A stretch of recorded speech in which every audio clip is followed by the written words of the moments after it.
Good morning dear students. आज हम पढ़ेंगे मीन्स ऑफ स्प्रेड। जो डिजीज़ है वो कैसे फैलती है वो आज हम पढ़ेंगे। How do infections disease spread. जो नॉन इन्फेक्शन डिजीज़ है वो तो क्या नहीं होती है, फैलती नहीं है कांटेक्ट में आने से। बट जो इन्फेक्शियस डिजीज़ है जिनका रीजन पैथोजन होता है वो डिजीज़ क्या होती है, 1% टू हेल्थी पर्सन में क्या हो जाती है, स्प्रेड हो जाती है, कम्युनिटी में फैल जाती है। तो वो देखेंगे कि कैसे फैलती है। Many microbial agents can commonly move from an affected person to someone else in a variety of ways. तो जो डिजीज है जिनका रीजन क्या है, माइक्रो ऑर्गेनिज्म है, तो वो किसके द्वारा फैलती है, एजेंट्स के द्वारा। एजेंट्स कौन से होते हैं, मान लीजिए फ्लाई, मान लीजिए जो हाउस फ्लाई है उसके द्वारा फैलती है। मस्कीटो के द्वारा जो मलेरिया वगैरह डिजीज़ है वो क्या होती है, फैलती है। जो ट्रिप्नोसोमा है, मैंने बताया था ट्रिप्नोसोमा, उसमें कौन सी डिजीज़ होती है, स्लीप सिकनेस होती है, निंद्रा रोग जिसको बोलते हैं, ट्रिप्नोसोमा होता है। माइंड अफेक्टेड होता है। तो ट्रिप्नोसोमा है ये फैलता किसके द्वारा, ये टसी टसी, ये सी फ्लाई के द्वारा फैलता है। किसके द्वारा फैलता है, ये सी फ्लाई के द्वारा ये डिजीज़ फैलती है, ट्रिप्नोसोमा, जिसमें नींद आती है। नेक्स्ट हम बात करें, in other words they can be communicated and so are they also called communicable disease.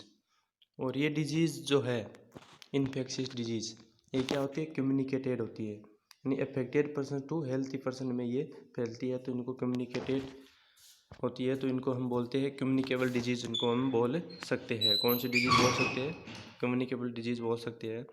Such disease causing microbes can spread through the air. और इनका जो रीजन होता है वो क्या होता है, माइक्रोब्स होता है, पैथोजन होता है।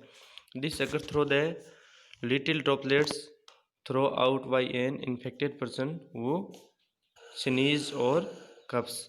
और जब इन्फेक्टेड पर्सन होता है वो स्नीज या उनके कफ्स आते हैं तो ये हेल्थी पर्सन में ये डिजीज़ क्या होती है, चली जाती है। Someone standing close by can breathe in these droplets and the microbes get a chance to start a new infections. और हेल्थी पर्सन में न्यू इन्फेक्शन है वो क्या हो जाता है। एग्जाम्पल्स के लिए हम बात करें, such disease spread through the air are the common cold हो गया, निमोनिया हो गया और ट्यूबरकुलोसिस हो गया, जिसको क्या बोलते हैं, टीबी बोलते हैं हम, ट्यूबरकुलोसिस और ये कॉमन कोल्ड, ये एयर ड्रॉपलेट्स के द्वारा इन्फेक्टेड पर्सन से हेल्थी पर्सन में क्या हो जाती है, ट्रांसमिटेड हो जाती है। नेक्स्ट हम बात करें, we all have had the experience of sitting near someone suffering from a cold and catching it ourselves. यानी सफरिंग फ्रॉम, जो कोल्ड से सफरिंग है या जिनके वायरल डिजीज़ हो रखी है, उसके हम पास में बैठेंगे तो वो डिजीज़ क्या हो जाएगी, उसमें चली जाएगी, उसके पैथोजन है या माइक्रोब्स है वो उसमें चले जाएंगे। Obviously, the more crowded our living condition are, the more likely it is that such airborne disease will spread। और जहाँ पर क्राउडेड ज़्यादा है तो वहाँ पर कोई इन्फेक्टेड पर्सन आ गया, मान लीजिए हम कोरोना की बात कर ले, तो कोरोना जो कोविड-19 जिनमें इन्फेक्शन हो रखा है तो वो आ गया, तो उस क्राउडेड में वो डिजीज़ क्या हो जाएगी, फैल जाएगी। नेक्स्ट हम बात करें, यहाँ पर ये डायग्राम दे रखा है कि जो एयर के द्वारा कैसे ट्रांसमिटेड होती है, जब व्यक्ति कोई है वो क्या करता है, स्नीज या छींकता है। तो air transmitted disease are easier to catch the closer we are the infected person. However, in close areas the droplet nuclei circulate and pose a risk to everybody।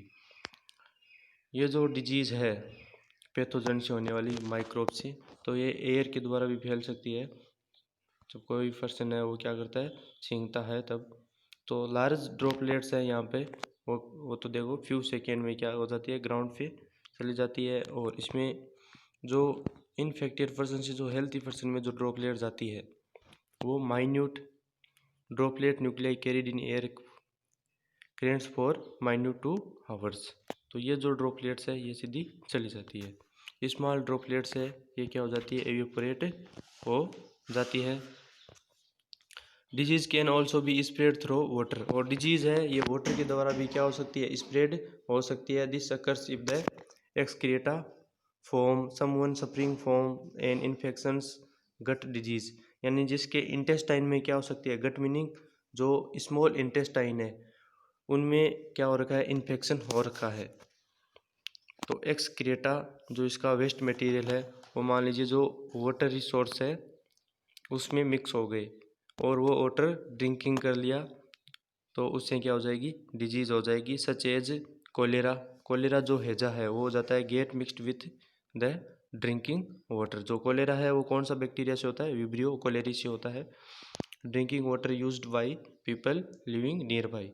The cholera causing microbes will enter new hosts through the water they drink and cause disease in them। तो यहाँ से question पूछा जा सकता है कि जो cholera disease है वो किससे होती है, वोट कॉजिंग डिजीज़ कोलेरा, तो वो होती है कौन से बैक्टीरिया से, यहाँ पे उस बैक्टीरिया का नाम नहीं लिख रखा है, तो वो होती है विब्रियो कोलेरी से, और फैलती किसके द्वारा, ये वाटर के द्वारा ये डिजीज़ स्प्रेड होती है।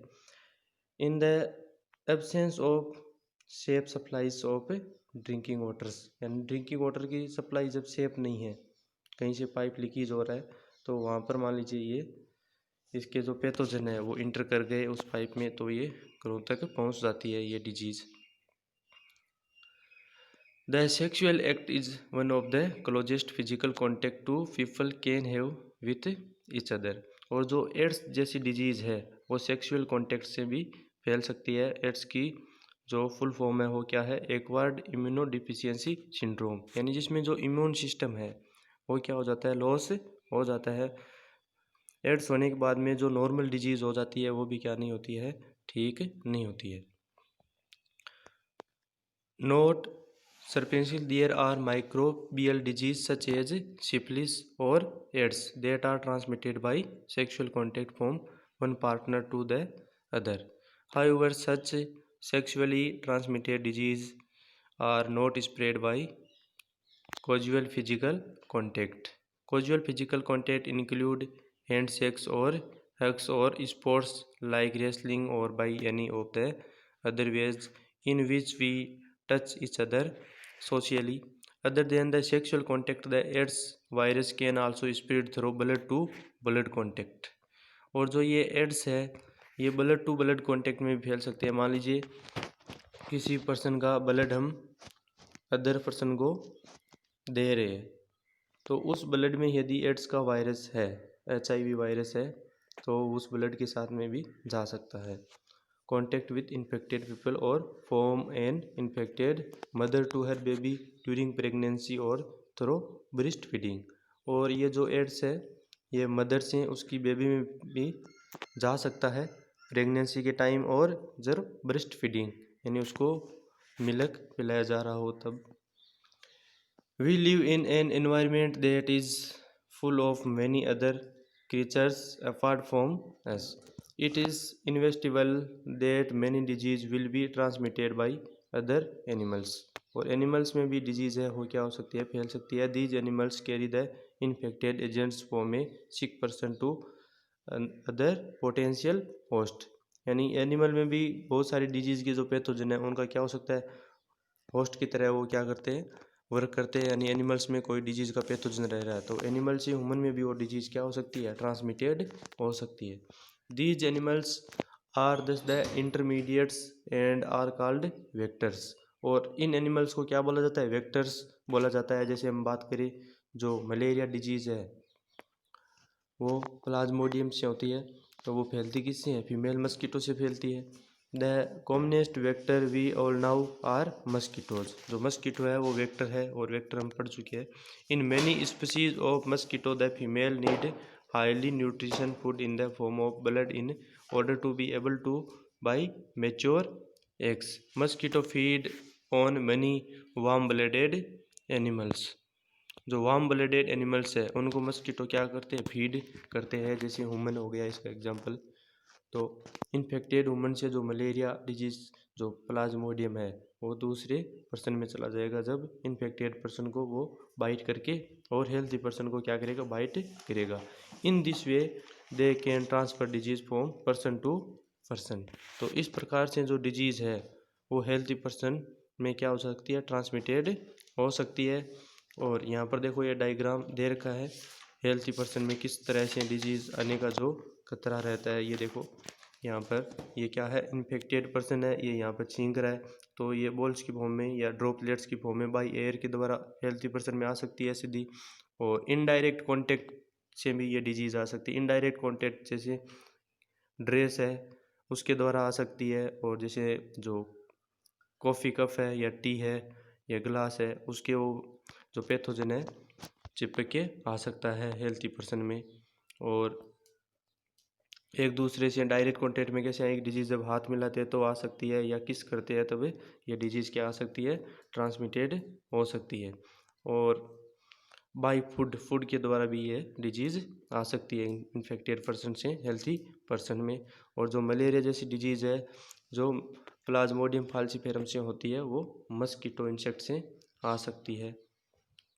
और जो ये रेबीज़ वायरस है वो डॉग वगैरह में होता है, जो डॉग किसी को बाइट कर लेता है तो उससे भी ये डिजीज़ है वो आ सकती है। तो डॉग किसी को बाइट कर ले तो तुरंत डॉक्टर के पास जाके और रेबीज़ के इंजेक्शन लगा लेने चाहिए। जो रेबीज़ वायरस के जो इंजेक्शन है जो रोगलान वगैरह आते हैं वो लगा लेने चाहिए। Common method of transmission of disease की हमने क्या की, अभी बात की है। थैंक यू, आज के लिए इतना ही।